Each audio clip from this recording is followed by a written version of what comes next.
Alain, propos d'un Normand. Flux et reflux. L'optimiste dit: pendant que nous nous creusons la tête pour découvrir une formule de la vertu, la nature nous conduit tout doucement à une plus grande perfection. Voyez à quel point sont parvenus les animaux supérieurs. Quelle puissance, quelle ingénieuse complication de rouage. Notre mécanique n'est pas près de pouvoir imiter l'aile de l'oiseau. Eh bien, pour la vertu, c'est tout à fait la même chose. L'évolution nous rend meilleurs de jour en jour, sans que nous nous en apercevions. D'abord, l'homme isolé a été détruit par l'homme sociable.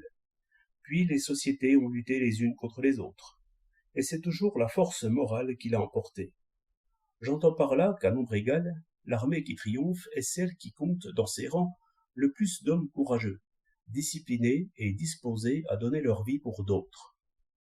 Ainsi, les égoïstes étant nécessairement massacrés ou réduits en esclavage, les vainqueurs étaient tous généreux.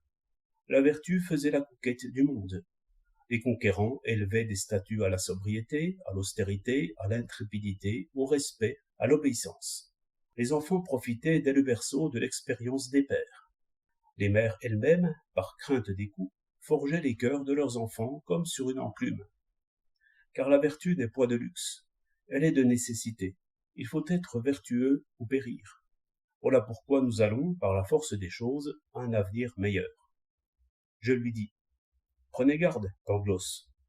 Méfiez-vous de la nature. Quand elle a longtemps dormi sur un côté, elle se couche sur l'autre. Les peuples se conservent par la vertu, c'est bien.